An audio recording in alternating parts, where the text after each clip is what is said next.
Halo, salam sahabat Aku Tahu Channel. Kita berjumpa lagi di channel ini.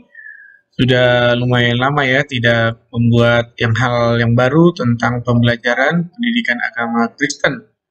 Nah, saat ini Bapak Ibu ataupun anak-anak kita akan membahas ya, soal pendidikan agama Kristen.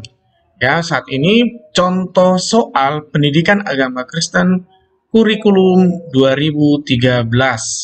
Ya, contoh soal pendidikan agama Kristen kurikulum 2013. Temanya yaitu peranan Roh Kudus. Ya, peranan Roh Kudus yang diambil dari KD 3.3 dan 4.2. Nah, saya membahasnya pada saat ini untuk kelas 5. Ya. Untuk kelas 5, berarti nanti masih ada kelas-kelas yang lain. Dan ini pun part pertama ya, masih ada nanti part selanjutnya untuk kelas 5 ini. Baik, kita akan langsung masuk ke contoh soal yang pertama. Ketika Yusak hendak beristirahat tidur malam, ia bersujud di tempat tidurnya dan menyadari tindakannya tadi siang telah menyakiti hati Tuhan karena memukul Roni. Lalu ia berdoa. Seharusnya isi doa Yusak yang benar adalah A. Meminta kekuatan dari Tuhan untuk memukul Roni besok hari. B. Meminta pertolongan Tuhan agar mampu mengampuni Roni. C. Meminta pertolongan untuk tetap membenci Roni. D. Meminta kemampuan mengatur strategi lawan Roni besok. Nah, Bapak Ibu ataupun anak-anak, perlu kita melihat soal ini dengan seksama. Biasanya anak-anak langsung melihat mana yang benar, mana yang benar. Nah, supaya anak-anak tidak salah menjawab atau teman-teman guru tidak salah membuat soal, kita harus memperhatikan stimulusnya. Yang mana stimulusnya itu? Ya, stimulusnya itu yang ini nih, yang bergoyang. Kelihatan ya, yang bergoyang ini. Nah, ini stimulusnya. Ketika Yusak hendak istirahat tidur malam, ia bersujud di tempat tidurnya, menyadari tindakannya tadi siang telah menyakiti hati Tuhan karena memukul Roni. Lalu ia berdoa. Ini yang stimulusnya. Jadi yang menjadi pokok perhatian untuk soal ini. Seharusnya isi doa Yusak yang benar adalah titik-titik. A. Meminta kekuatan dari Tuhan untuk memukul Roni besok hari. Nah, apakah ini jawabannya benar di dalam doa Yusak? Tentu tidak. B. Meminta pertolongan Tuhan agar mampu mengampuni Roni. Nah, apakah ini benar? Nah, kita lihat pengecohnya di sini ya. Jawaban yang salah maksudnya ya, pengecohnya. C. Meminta pertolongan untuk tetap membenci Roni. Nah, apakah sini peranan Roh Kudus? Atau D. Meminta kemampuan mengatur strategi melawan Roni besok. Nah, ini kita lihat dari sini. Stimulusnya ini. Ya, apakah peranan Roh Kudus di sini memberikan hal-hal yang buruk atau yang baik?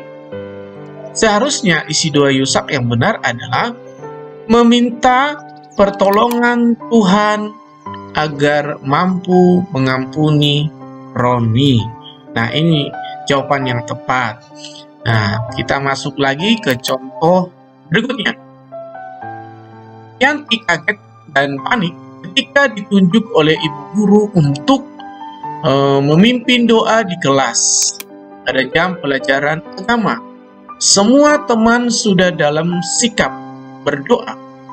Dengan memohon pertolongan Tuhan, ia memberanikan diri dan mulai berdoa.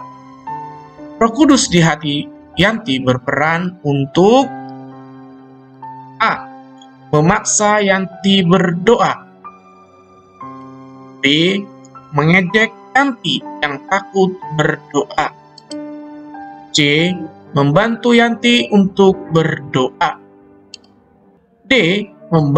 Membawa Yanti pergi ke ruangan doa. Nah, kita perhatikan kembali ke stimulus soal. Ya, ini dia. Yanti kaget dan panik ketika ditunjuk oleh ibu guru untuk memimpin doa di kelas pada jam pelajaran agama. Semua teman-teman sudah dalam sikap berdoa. Dengan memohon pertolongan Tuhan, ia memberanikan diri dan mulai berdoa. Nah, soalnya di sini, Roh Kudus di hati Yanti berperan untuk apa? Apakah memaksa Yanti untuk berdoa atau mengejek Yanti yang takut berdoa? Biasanya anak-anak ini, apalagi anak SD, masih banyak yang takut berdoa kalau disuruh guru. Nah, C. Membantu Yanti untuk berdoa, atau D. Membantu Yanti pergi ke ruangan doa. Jawaban yang tepat pada saat itu kita melihat di sini, semua sudah dalam sikap berdoa yang ada di kelas. Berarti jawaban yang tepat adalah C. Membantu Yanti untuk berdoa.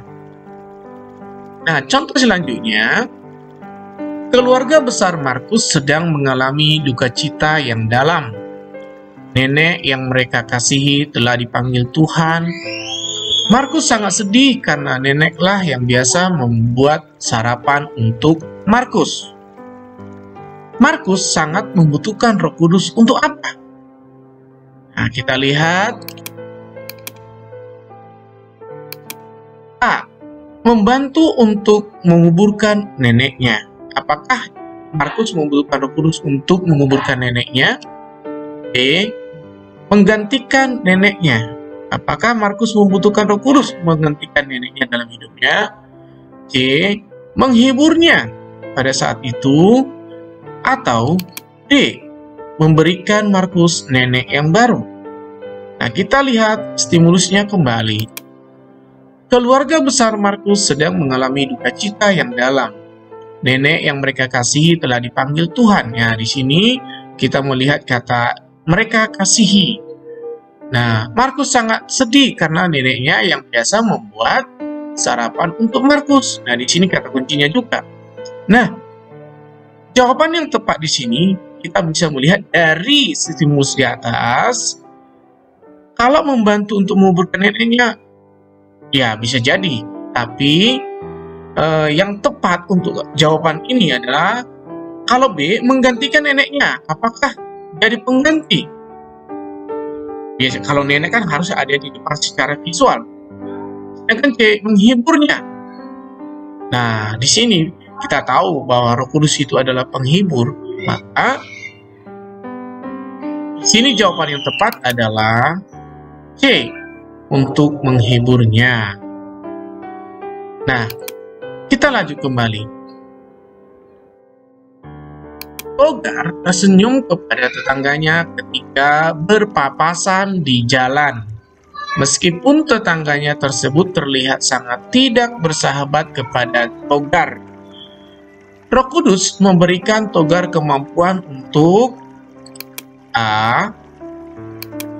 Berpura-pura senyum tetapi di hati marah. B. Memperbaiki sikap orang dengan tersenyum.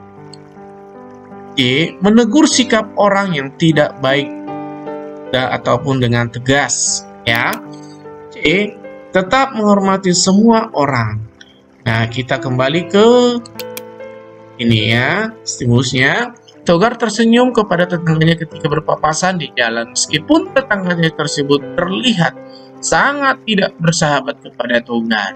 Roh Kudus memberikan Togar kemampuan untuk apa? Roh Kudus ini untuk apa? Untuk Togar ketika berpapasan dengan tetangganya. Ya, A. Berpura-pura senyum, tetapi hatinya marah, gitu ya. Apakah itu yang diajarkan Tuhan? Atau B. Memperbaiki sikap orang dengan tersenyum. Jadi pura-pura tersenyum maksudnya di sini. Nah, C, menegur sikap orang yang tidak baik dengan tegas. D, tetap menghormati semua orang. Ini yang mana diajarkan Tuhan kepada kita dari penerangan Roh Kudus ini? Jawaban yang tepat adalah D, tetap menghormati semua orang walaupun sikap dari tetangganya itu tidak baik untuk dicontoh. Ya. Nah, kira-kira seperti contoh soal kurang lebihnya ya buat Bapak Ibu guru ataupun anak-anak kelas 5. Sampai bertemu di contoh soal berikutnya. Tuhan Yesus memberkati kita semuanya. Shalom.